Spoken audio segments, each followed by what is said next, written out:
बंदीचा कायदा आहे त्याची कडक अंमलबजावणी व्हायला पाहिजे। महिला आयोग पोलिसांनी याची जबाबदारी घ्यायला पाहिजे। यांनी राजीनामा दखलच घेत नाही। आज प्रत्येक महिलांचे मी सुद्धा तुमच्याकडे 10-12 महिला पाठवल्या होत्या, पण तुमच्या ऑफिसला जायचं, पत्रक द्यायचे, तुम्ही त्यांचं।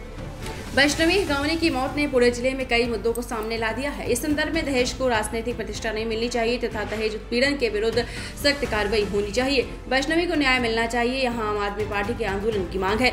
वैष्णवी हगवानी की मौत के बाद दहेज उत्पीड़न और झूठी राजनीतिक प्रतिष्ठा तक पुलिस और महिला आयोग की कार्यप्रणाली को लेकर लोगों में गुस्सा है।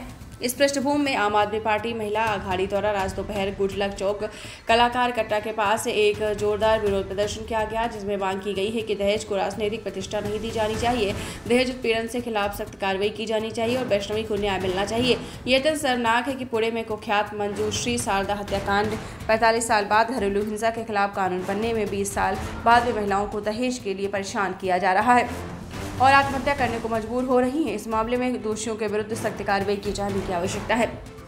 पुणे शहर महिला अध्यक्ष सुरेखा भोसले ने कहा कि अपराधियों को 6 दिनों तक खुलेआम घूमना भी गृह विभाग की विफलता है। महिलाओं को उनकी सामाजिक स्थिति के कारण परेशान किया जाता है और यहाँ तक कि महिला आयोग भी ईमेल भेजने के अलावा कुछ नहीं करता। सभी प्रणालियों में खामियां हैं, जिसमें ट्रस्ट सेल, पुलिस प्रणाली और अंततः अदालतें भी शामिल हैं। श्रद्धा शेट्टी ने यह भावना प्रकट की है कि महिलाओं को पुलिस व्यवस्था से समर्थन नहीं मिलता है। एनसीपी नेता अजित पवार द्वारा शादी में बड़ी कार उपहार में देना जनता के लिए एक गलत उदाहरण पेश करता है। सभी दलों के सभी नेताओं का संरक्षण और आपको बताते चले गुंडागर्दी से मिली छूट के कारण प्रदेश में बहनें आज भी असुरक्षित हैं। आप प्रवक्ता मुकुंद कीर्तक ने कहा कि झूठी पवित्रता को बढ़ावा देने वाली पितृसत्तात्मक राजनीतिक संस्कृति पर अंकुश लगाने की आवश्यकता है। इस बार आप महिला अघाड़ी से पूजा बागमारे, माधुरी गायकवाड़, सुप्रिया बोबड़े, उज्ज्वला रोडगे, उर्मिला वांजले, अंजना वांजले, सरुबाई वांजले, राजेश ओवल, कीर्ति सिंह चौधरी, नीलेश वांजले, सुभाष कर्नाडे, शांतनु पांडे, मनोज शेट्टी, शुभम इगले, संतोष काले, आपको बताते चले सतीश यादव, सैयद अली, शंकर थोराट, सुशील बोबड़े, अप्पा कोन डालकर आदि मौजूद रहे। पुणे से मुन्ना मुजावर, FSC न्यूज के लिए रिपोर्ट। आणि आज माझं सांगणं आहे आपल्या चाकणकर ताईंना, तुम्ही महिला आयोग आहात, तुम्हाला प्रत्येक वेळेस त्यांनी 6 महिन्यापूर्वी पत्र दिले, तुम्ही त्याच वेळेस निर्णय घेतला असता, व्यवस्थित पाहणी केली असती तर आज आपली वैष्णवी जिवंत असती, पण तुम्ही दखल घेतली नाहीये। तुम्ही नुसतं खुर्चीवर बसता आणि त्यांच्यावर दखलच घेत नाही। आज प्रत्येक महिलांचे मी सुद्धा तुमच्याकडे 10-12 महिला पाठवल्या होत्या, पण तुमच्या ऑफिसला जायचं, पत्रक द्यायचे, तुम्ही त्यांचा काही विषय नाही, आज करू उद्या करू, पोलीस प्रशासनाला सांगणं आणि स्वतःहून कुठल्याही गोष्टीचं गांभीर्य घेत नाही, हेच माझं सांगणं आहे। आणि आज वैष्णवीला हा न्याय मिळालाच पाहिजे आणि वैष्णवीच्या घरच्यांना म्हणजे त्या पिंकीला सुद्धा सजा झाली पाहिजे की अशा नंदा परत आमच्या महाराष्ट्रात तयार झाल्या। पोलिसांना फॉरवर्ड करणं एवढं त्यांचं काम नाहीये, फॉरवर्ड करण्यासाठी ते महिला आयोग नाहीये। त्यामुळे महिला आयोगाने सक्षमपणे काम करायला पाहिजे होतं। एखाद्या 6 महिन्यापूर्वीच्या तक्रारीवर जर काहीच दखल घेतली गेली नसेल तर त्याचा हा दुसरा बळी आहे। एकाच कुटुंबामध्ये या पद्धतीचे अत्याचार होतात, याची जबाबदारी कोण घेणार?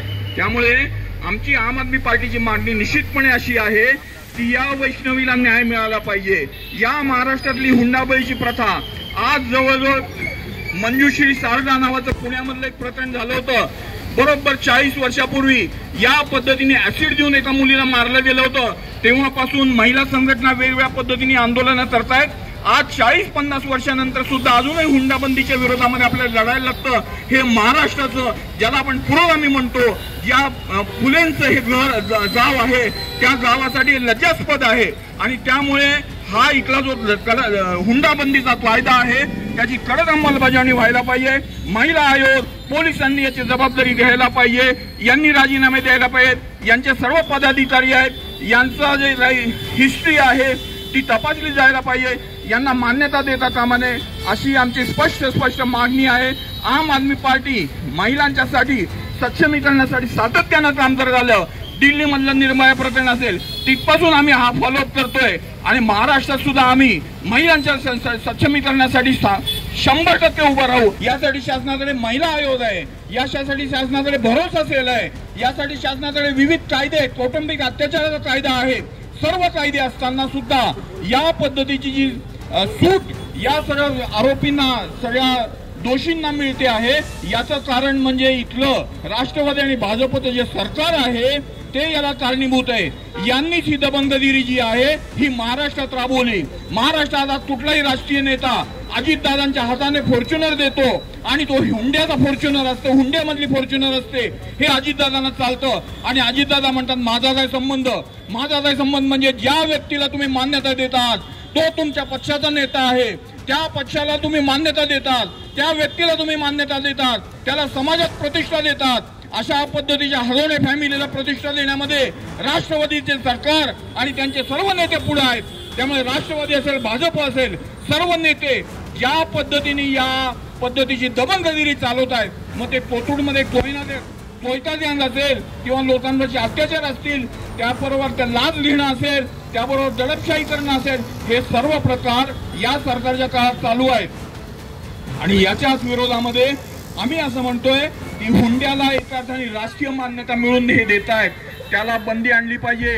हुंड्याच्या संदर्भामध्ये जे कायदे आहे त्याची कडक अंमलबजावणी व्हायला पाहिजे. पढ़ते रहिए fight against criminal daily newspaper.